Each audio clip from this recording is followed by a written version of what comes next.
The very air in the chamber of alacrity seemed to vibrate with a constrained, frantic energy. To Lieutenant Eva Taylor, it felt like standing inside the heart of a hummingbird. The walls, forged from a shimmering, resonant alloy, emitted a low, continuous hum that set her teeth on edge. Polished silver conduits pulsed with visible light, racing along the ceiling and floor in intricate geometric patterns that mirrored the flow of data and power throughout the Xylosian command spire. There were no chairs in the human sense, only sleek, minimalist platforms that hovered a precise distance from the central holographic table. Everything was designed for efficiency, for speed, for a species that considered a moment of stillness a moment wasted. For a human, the environment was a constant, low-grade assault on the senses. Her counterparts, the Xylos, were beings perfectly suited to this frenetic world. They were tall and gracile, with chitinous exoskeletons that shifted in color from obsidian to deep indigo, catching the racing light. Their limbs were long and multi-jointed, allowing for movements so swift they often registered to Eva's eyes as little more than a blur. When they communicated, their mandibles clicked and chittered in a cascade of complex sounds, a language of pure speed. The translator implant in her auditory canal worked tirelessly to keep up, but it often lagged, delivering their hypersonic speech as a stream of clipped, breathless words with odd pauses, as if the device itself were struggling for breath. This technological limitation only widened the chasm between her and them. They lived their lives in a different frame rate, and she was a relic from a slower, more primitive film. As Ava entered the chamber, she felt their multifaceted eyes track her every move. She did not hurry. Her training, her very nature, rebelled against the idea. She walked with a steady, measured gait, the soft soles of her Terran fleet boots making almost no sound on the humming floor. Each step was deliberate, a stark contrast to the Xylosians who darted from point to point like startled insects. She reached her designated platform and paused, her gaze sweeping over the holographic display that already shimmered with tactical data, changing too quickly to properly read. With methodical grace, she unclasped her datapad from her belt and placed it on the small console beside her platform. She then reached for the nutrient dispenser, a feature they had added as a concession to her inefficient biology, and poured a small bulb of water. She held it for a moment before taking a slow, controlled sip. Across the table, General Vorlag made no attempt to hide his contempt. He was a formidable specimen of his species, larger than the others, his chitin a deep, menacing black. A long ceremonial scar ran across one of his primary eyes, a testament to a life of high-speed conflict. His great mandibles clicked together in a staccato rhythm of pure irritation, a sound like shears snipping through wire. He leaned towards his adjutant, a smaller Xylos named KL, and spoke in a low chitter that her implant still caught perfectly. "The human is processing," he sneered, the word processing drawn out with mocking slowness. "Observe, Kale. It requires a significant portion of its focus merely to seed itself and consume water. Perhaps by the next cycle, it will have a thought to share." A wave of subtle, high-frequency chittering rippled through the other council members, the Xylosian equivalent of derisive laughter. Ava betrayed no reaction. She did not look at Vorlag. She did not allow her expression to tighten or her posture to stiffen. Outwardly, she was the picture of calm, her gray eyes focused on the swirling tactical map. Inside, however, she felt a familiar weight settle in her gut. It was not anger, but a profound sense of isolation. She understood their perspective. They were a species born of a low-gravity world with few natural predators, their evolution shaped by the need to outspeed rivals for resources. Speed was their sword, their shield, their entire philosophy. Her deliberate nature, a product of a world where gravity was a constant oppressor and where patience could mean the difference between being a hunter and the hunted, was utterly alien to him. He saw slowness and saw only weakness. He could not comprehend the strength required to be still, the focus needed to be methodical under pressure. He saw a flaw where she knew there was a weapon. She placed the empty water bulb back on the console, the movement smooth and silent. Forlag took this as his cue to begin. The council is now in session. He clipped out, his attention snapping back to the hologram. The swarm continues its advance on the outer rim. Our 7th Fleet attempted a rapid flanking maneuver at 0400. The engagement was unsuccessful. The data on the table shifted, showing the red icons of 3 more Xylosian capital ships blinking out of existence. Vorlag's mandibles clicked faster. Their adaptation is immediate. Our velocity is being countered. We need a new vector of attack. We need more speed. As he spoke, Eva finally allowed herself to meet his gaze across the flickering light of their dying fleet. He did not notice. He was already lost in the storm, searching for a faster wind, entirely blind to the rock that stood unshaken in his path. General Vorlag's declaration for more speed hung in the humming air, a command born of desperation. The holographic table before him shifted, projecting a 3-dimensional replay of the 7th Fleet's demise. Elegant, needle-like Xylosian cruisers, rendered in shimmering blue light, executed impossibly fast strafing runs against a chaotic, expanding cloud of crimson icons that represented the swarm. For every crimson dot, a blue ship vaporized, a dozen more swarmed in its place. The battle log scrolled at an unreadable pace, but the key tactical failure was chillingly clear. The swarm drones did not simply meet the Xylosian attacks, they predicted them. They moved not to where the ships were, but to where they were going to be, creating lethal walls of energy and matter that the fleet, committed to its high-velocity vectors, could not evade. The cruisers became their own projectiles, smashing themselves to pieces against the enemy's prescient defense. Their predictive algorithms are evolving faster than our quantum computers can calculate, hissed a council member named Tyrax, his 4 slender arms gesturing frantically at the replay. We feinted toward the gas giant's rings. They were already there. We executed the Kale pattern blitz.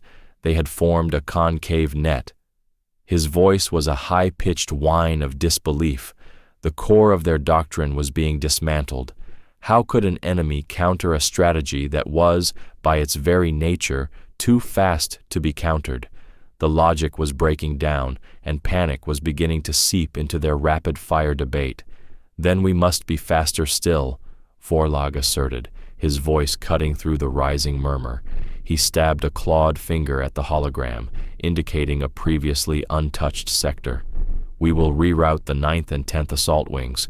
We will execute a simultaneous pincer movement, but this time we will push the engines to 150%. We will not give their central intelligence time to process and disseminate new tactics. We will shatter their drones before the command signal ever reaches them. Kael, his adjutant, rapidly modeled the strategy. New blue vectors appeared, converging on the crimson cloud at breathtaking speeds. It was a beautiful, elegant plan, a perfect expression of Xylosian philosophy. It was also identical in principle to the last 5 that had failed. It was into a fractional pause, a mere microsecond of silence as Kale finished the simulation, that Ava Taylor spoke. Her voice, calm and unamplified, was shockingly loud in the tense chamber. "General," she said, her tone even and measured, "you are trying to win a race they have already finished." Every head snapped towards her. Vorlag's mandibles parted slightly, an expression of sheer incredulity. "The swarm is not outspeeding you," Eva continued, rising slowly from her platform. She gestured a command at her console, and a series of highlighted patterns overlaid the chaotic battle replay. "It is using your speed against you. It treats your kinetic energy as a constant, a predictable input. It doesn't need to guess where you will be. It forces you into corridors where you have no choice but to be." Her finger traced a line. "You call this a flanking maneuver. They call it a kill box. Your strategy is their weapon." She let the damning evidence hang in the air before offering her alternative. "Stop racing them," she said simply. "Make them come to you. Here," she indicated the Veil Nebula, a volatile region of space thick with sensor-dampening gases and gravitational anomalies. In this environment, high velocity is suicide, maneuverability at low speeds, heat management, and endurance are the keys. Draw the swarm into the veil, let them break themselves against the environment. Fight a war of attrition, not a war of motion. The silence that followed was heavy and absolute. The very concept was anathema. Vorlog stared at her, his multifaceted eyes glowing with a dangerous light. He saw not a strategist, but a heretic. "The slow creature advocates for a slow war," he finally scoffed, his voice dripping with venom. He turned to the rest of the council, dismissing her with a wave of his hand. "She speaks of cowardice. She suggests we hide in the dark and wait for the enemy to die of boredom. It is the strategy of a species that spent millennia cowering in caves from predators it could not outrun. We are Xylos. Our speed is a gift, a right. We do not retreat. We do not hide. We attack." He slammed his fist down again, and the new attack plan, his plan, flared brightly at the center of the table. "We will proceed with the pincer movement. We will prove that no force in this galaxy can stand against the fury of our velocity." There was no vote. There was only a unified, aggressive chitter of assent. Eva's proposal was discarded, ignored as the ravings of a primitive mind. She returned to her platform and watched in silence as Vorlog gave the order. The blue vectors of the 9th and 10th fleets began their suicidal charge across the holographic map, racing toward an enemy that was already waiting for them. The initial moments of the engagement were deceptively glorious. On the holographic display, the twin blue vectors of the 9th and 10th fleets plunged deep into the crimson chaos of the swarm. General Vorlag's strategy, fueled by raw velocity, seemed to be working. The forward interceptors, pushed to the very brink of their engine's integrity, were simply too fast for the outer drones to track. They sliced through the enemy's disorganized vanguard, vaporizing hundreds of swarm fighters in brilliant, silent flashes of light. A low, triumphant chitter began to build around the council table. Vorlag's posture straightened, his mandibles clicking with arrogant satisfaction as he watched his bold plan unfold. He glanced briefly at Eva, a look of pure, vindictive pride in his eyes. He had proven her wrong. Speed was the answer. It had always been the answer. Then, the trap was sprung. The swarm's response was not to meet force with force, but to yield with chilling intelligence. The crimson cloud did not break. It parted. It formed a vast, permeable corridor, allowing the fastest Xylosian ships to penetrate deep into its core, separating the tip of the spear from its shaft. The council watched, momentarily confused, as their lead fighters vanished into the heart of the enemy formation. Then, the corridor collapsed behind them. The swarm reformed into a solid, impenetrable wall, cutting off the advance ships from the main fleet. Simultaneously, dense pockets of swarm drones materialized on the flanks of the slower, less maneuverable battlecruisers that formed the backbone of the assault. The beautiful pincer movement had become a double-ended slaughter. The advanced ships, trapped deep in the enemy's embrace, found their velocity had become a prison. They were too fast to turn, too fast to coordinate, and they were annihilated in a furious, close-quarters melee. The main fleet, now leaderless and exposed, was systematically dismantled by the swarm's patient, encircling tactics. The blue icons on the map began to blink out, first in a trickle, then in a flood. The mood in the chamber turned from triumph to horror in less than a minute. The chittering died, replaced by a stunned, suffocating silence broken only by the hum of the walls. General Vorlog stared, his body rigid, as the last ship of his glorious assault force was erased from the map. He had not just failed, he had orchestrated a massacre. A low, guttural sound of pure rage escaped him, and he brought his metallic fist down on the table with such force that the holographic display fractured into 1,000 pixels of static before slowly reforming. "Impossible," he roared, his voice shaking with a fury that bordered on madness. "They could not have predicted that vector. They could not have adapted that quickly." Tyrax slumped onto his platform, his appendages limp with despair. "Our finest ships, our fastest pilots, all gone." Vorlag's wild, multifaceted eyes scanned the room, searching for a target, for anything to absorb the catastrophic failure of his own philosophy. They finally settled on Lieutenant Eva Taylor. She had not moved. She had not spoken. She had simply watched the inevitable unfold, her expression as calm and unreadable as it had been from the start. Her stillness, which he had once found merely irritating, now seemed like a personal indictment, an unbearable accusation. "And you," he bellowed, stalking around the table towards her, "the human, you stand there in your placid silence. Did you enjoy watching Xylosian heroes die? Does our failure amuse your slow-witted mind?" He loomed over her, his shadow falling across her platform. "Contribute something. Offer another of your pathetic strategies of hiding and waiting. Or has your species forgotten how to do anything but observe its own extinction?" The air crackled with his fury. The other council members recoiled, but no one dared to intervene. Eva looked up at him, her gray eyes holding his burning gaze without a trace of fear. For a long moment, she said nothing. Then, she pushed her platform back. The soft scrape of its anti-grav emitters against the floor was a deafening sound in the tense chamber. She rose to her feet with that same infuriating, deliberate grace. She did not speak. She simply began to walk. Each step was solid, planted, an anchor of calm in his storm of rage. She walked past the other council members, who shrank away from her path as if she were carrying some invisible, powerful force. She walked directly toward the head of the table, toward the very spot Vorlag had just vacated. He watched her, his chittering threats dying in his throat, replaced by a simmering, confused silence. She stopped before his command console, the fractured, reformed map of their defeat swirling around her. She reached into a sealed pocket on the breast of her uniform, her movements economical and precise. Her hand emerged, closed in a fist. She held it over the table for a single, breathless second before opening her fingers. A small, heavy object of dark metal dropped onto the console's surface. It did not skid or bounce. It landed with a quiet, solid, and utterly definitive clink.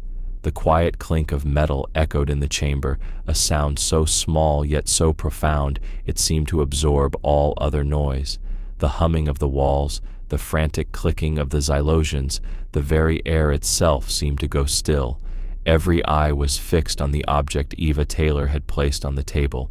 It was a crude, primitive thing by their standards. Forged from a dark, lusterless iron alloy, it was heavy and solid, lacking any of the elegant, lightweight composites the Xylos favored. The design was starkly simple, a thick, circular disc from which a 5-pointed star had been struck in high relief. The entire object was a testament to age and violence. Its edges were worn smooth, but its face was covered in a web of fine scratches and one deep, gouging scar that cut across the star's uppermost point. To the council, it looked like a piece of debris, a forgotten relic from a less civilized age. General Vorlag was the first to break the silence, his voice a low growl of confused fury. "What is this?" he demanded, his gaze snapping from the object to Eva's impassive face. "A human relic? A good luck charm from your primitive world?" He let out a short, sharp chitter of contemptuous laughter, though it lacked any of its earlier confidence. "Your fleets are burning, our empire is on the brink of collapse, and you offer us a trinket? Your species is even more superstitious and useless than I imagined." He reached out a clawed hand as if to sweep it from the table, to dismiss it as the final pathetic gesture of a failed race. But before his claws could touch it, Kyle, his adjutant, spoke, his voice sharp and urgent. "General, Wait. While Forlog had been consumed by his rage, Kyle's analytical mind had taken over. He had already activated his console's integrated scanner, focusing its multi-spectrum beam on the strange metal. The initial readings were just as Vorlag assumed: primitive, iron, nickel, trace elements common to a high-gravity world. But then the scanner began analyzing the etched markings on its reverse side, a string of blocky, unfamiliar characters and a faded rendering of constellations unknown in this galactic quadrant. It cross-referenced the data with the vast historical and cultural archives provided by the Terran Confederacy upon first contact, a data cache most Xylosians had dismissed as irrelevant. The system paused. Then it flagged a hit, a deep archive file, triple encrypted and marked with a classification of historical significance. Kale's entire body went rigid, his usual fluid movements ceasing entirely. His appendages trembled almost imperceptibly as he absorbed the information that bloomed across his private display. "General," Kale whispered, his voice strained, almost unrecognizable. What is it?" Forlog snapped, his impatience returning. Kale slowly raised his head, his multifaceted eyes wide with something that looked disturbingly like fear. "The archives. They identify the object," he began, his speech slow and halting, as if he were translating a language he could barely comprehend. "They call it the Terran Star of Solitude." The name meant nothing to them, a string of alien syllables, yet the profound gravity in Kale's tone silenced Vorlog's retort. Kale continued, his voice dropping even lower. "It is their highest military decoration. According to the record, it has been awarded only once in their entire interstellar history, to a single fleet commander 227 standard years ago." A tense silence fell again as the council processed this. A single award in over 2 centuries. It was an honor of unimaginable rarity. For what? Tyrax hissed from across the table. For what act would a species grant such a singular honor? Kale seemed to hesitate, as if the words themselves were dangerous. He took a steadying breath before delivering the final, devastating blow. "It was awarded to Fleet Commander Jian Li," he read directly from the file, his voice flat with shock, "for the successful conclusion of the Old Swarm War and the complete and total eradication of a hostile, adaptive hive species." He paused, then added the final chilling detail. Designated in their historical records as the Swarm. He looked up from his console, his gaze finding Eva's. "General, the genetic markers, the hive structure, the adaptive tactics described in their files, it is a 99.8% match." The chamber became a vacuum. The Swarm was not a new enemy. It was an old one, an enemy humanity had not just fought, but had utterly defeated. Forlog stared, speechless, as Kale, compelled by the horrifying data unfolding before him, began to quote from the human historical summary. "A victory achieved, not by speed," he read, his voice trembling, "but by unbreakable formations and relentless persistence. They called it a war of attrition. They did not outrun the Swarm. They outlasted it." Kale's final words fell into a silence so deep and absolute that the constant hum of the chamber seemed to have vanished with them. The revelation did not just hang in the air, it settled upon the Xylosian Council, a physical weight that bowed their proud carapaces.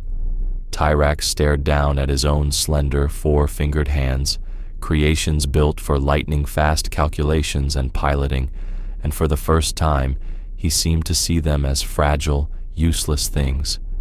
The other members remained frozen, their multifaceted eyes fixed on the small, scarred piece of metal that had single-handedly dismantled their entire worldview. It was no longer a primitive relic. It was a gravestone, marking the death of their arrogance. It was a monument to a history they had been too proud to read, a history written in the patient, methodical, and terrifyingly effective script of humanity. General Vorlag stood motionless for a long time, the fury on his face having collapsed into a complex mask of disbelief and dawning horror. He looked at the holographic map, at the crimson stain of the swarm that had devoured two of his fleets. Then he looked at the Terran star of solitude. He saw the deep scar that marred its surface and understood, with a sudden, gut-wrenching clarity, that it was not damage. It was a record. It was proof of a war so brutal that it had physically scarred the very concept of victory. His entire philosophy, the doctrine of speed that was the heart of his identity and his culture, had been proven not just wrong, but suicidally naive. Slowly, deliberately, in a mockery of his own species' nature, he took a single, measured step toward the table, and then another. It was a gesture of surrender, a conscious effort to mimic the human's pace. He stopped before Eva Taylor, not looming over her as he had before, but standing at a respectful distance. He lowered his head in a gesture of humility so profound and so alien to his nature that it caused the other council members to stir. He did not look at her face, but at the metal that lay between them. "Lieutenant Taylor," he said, his voice stripped of all its former arrogance. It was quiet, raspy, the sound of a being utterly broken. He corrected himself, the title of lieutenant suddenly seeming woefully inadequate. "Commander," he amended, "forgive us." He finally lifted his gaze to meet hers, and she saw in his eyes not a general, but a student facing a master he had tragically misjudged. "Tell us," he pleaded, his voice barely a whisper. "Tell us about the slow war." Eva looked at the humbled warrior before her, and for the first time she allowed a flicker of emotion to show on her face. Not triumph, but a deep, ancestral weariness. "We did not win because we were stronger, General," she said, her voice filling the silent chamber. "We won because we were willing to bleed longer." She walked to the holographic table and, with a sweep of her hand, dismissed the gory map of their defeat. In its place, she projected a simple, rotating image of Earth. "My world taught us that strength is not always in the killing blow. It is in the enduring. We had predators that could outrun us, ice ages that could freeze us, plagues that could decimate us. We did not survive by being the fastest. We survived by being the most stubborn." She began to work, her fingers moving across the console with the calm, unhurried purpose of a master craftsman. "The swarm is a creature of reaction. It mirrors its enemy. You fought it with speed, so it became faster. You fought it with aggression, so it became more aggressive." She pulled up the map of the Veil Nebula, the very region she had proposed before. "We will not fight it. We will teach it. We will teach it patience. We will teach it frustration. We will bleed it, drone by drone, not in glorious charges, but in 1,000 tiny, unglamorous cuts. We will make its own adaptive genius its greatest weakness." She laid out the first phase, a calculated, slow retreat of a small fleet into the nebula's densest asteroid field. It was not a battle plan.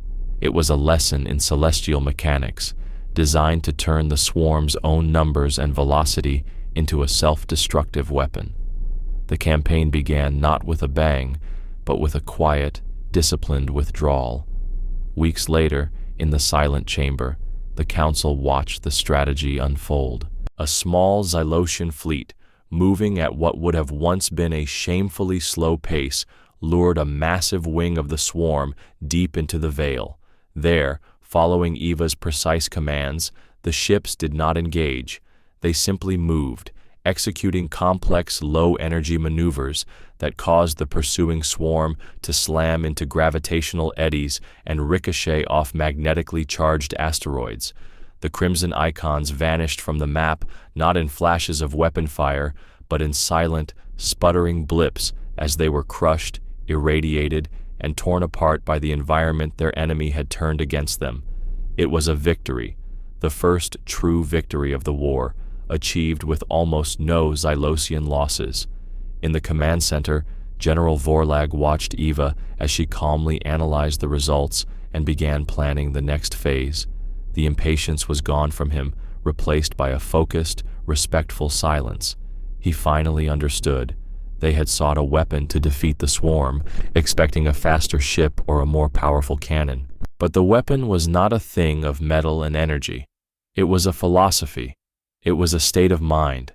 It was the calm, deliberate, and unbreakable will of a species that had been forged in the slow, grinding crucible of a death world. He looked at Eva Taylor, at her steady hands and her patient eyes, and he no longer saw a slow creature. He saw a different kind of speed altogether, the terrifying, relentless pace of a glacier, and he finally understood that beside such a force, their frantic haste had been nothing more than the buzzing of a fly.